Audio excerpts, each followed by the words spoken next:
Okay. So what all things we did first? F disk minus L will give you the details in which we understood that XPDM is the second attached disk. Okay. So we'll format that disk. How to format the disk? F disk and the disk name. Okay. F disk and the disk name.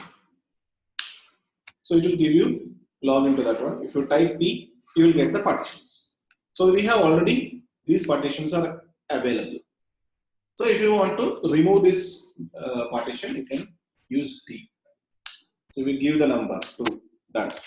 If you give again D, it will delete it. Okay. Now if you type P, now no, it's a fresh one. Now if you want to create a new one, you can create a new one. For mounting, you have to format. Yes, before mounting, you have to format it. Okay. What we have did is we already formatted it. This is only utility which shows you how this works. Okay. Unless and until you give W, it will not affect. You can do anything on that. Okay. So primary partition default one. First sector. This is the end sector. So if you want to create for only 3 GB, you just give plus 3 GB. So the partition, that is the problem. We already have a partition created now. That's right. Do you want to remove the signature? No. Okay. Now give P. It has been created with the 3 GB. Okay. You can do any modifications, but it will not affect until you save it. Okay. Now next, again I am creating the partition. New primary partition, sector, enter, done. If you type P, so one is 7 GB, the other is 3 GB. This is creation. Okay. Now, even if we have already partitioned it, we didn't save it. Previously, we have already created a partition. That's right. So even if you type F disk minus L, the partition will be created for 5.5. Why? Because it was already done previously. That's the reason. So DF minus H, you can check that we have mounted DF. Same case, we will create one folder called mkdir backup 2 and mount the second one. Mount /l xvdf2 to backup 2.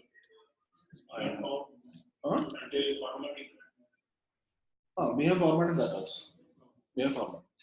So now see, df minus h. I created 2 files and it has been mounted in this way. Okay. So 2 files are there. Now see one more.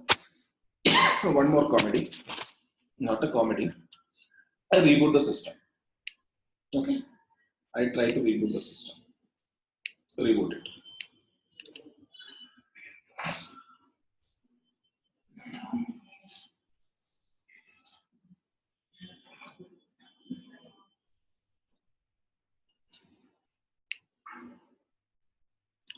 Okay.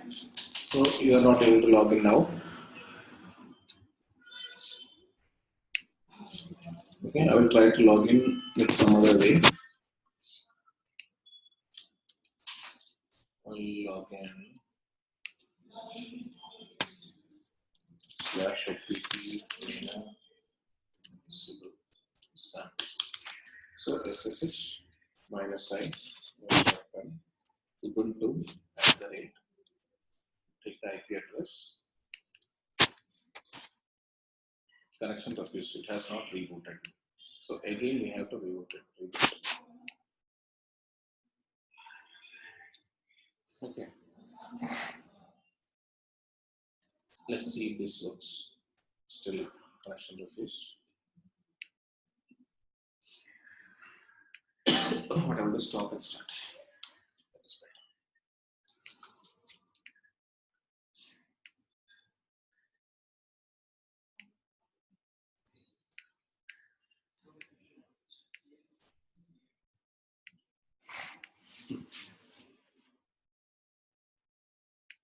After stopping and starting, we'll check.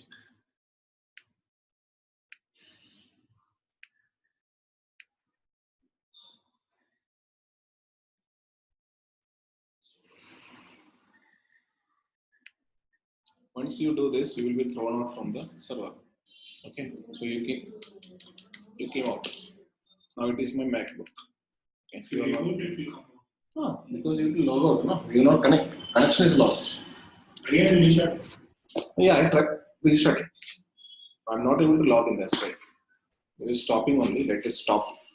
After stopping, we will try to log in.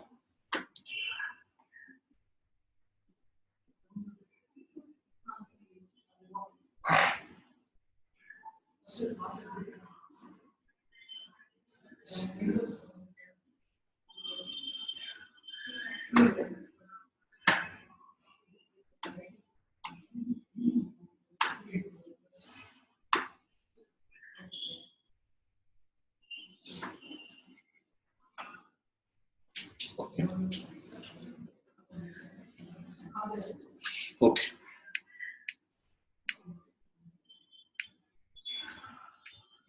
So what I want to show is after rebooting, that mounting will not be there.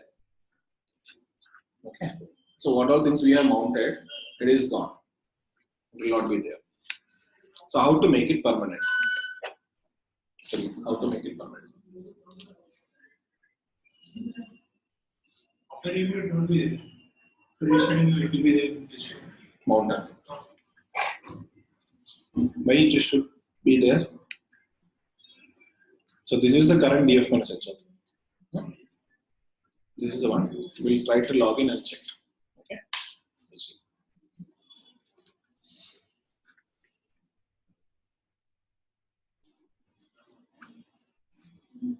Taking a bit time. It's okay.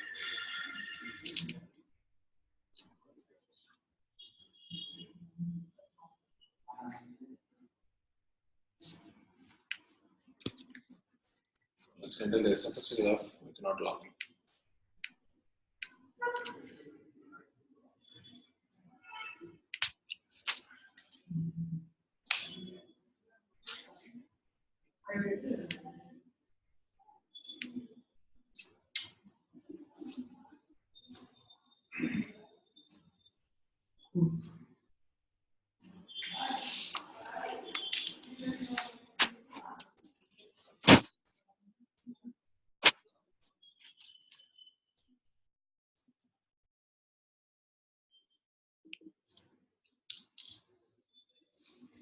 Let it come. Okay.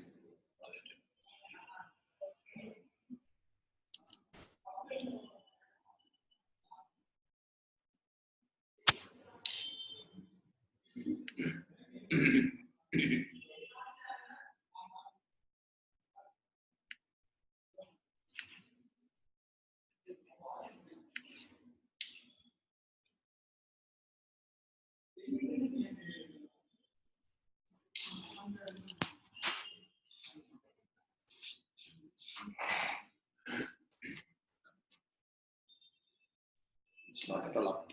There is some time to restart. It will take time. Yeah, I think this should be up now.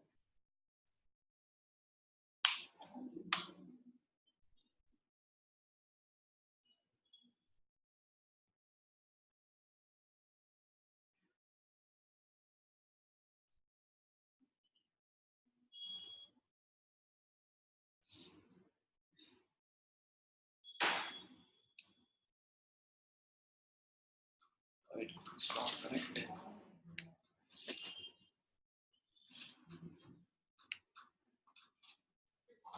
Okay, so actually it will not be there in the current partitions. Okay.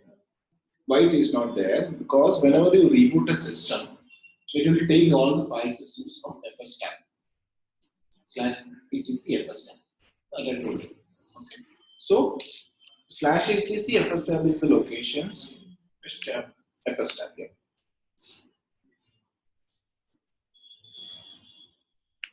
Start this to check.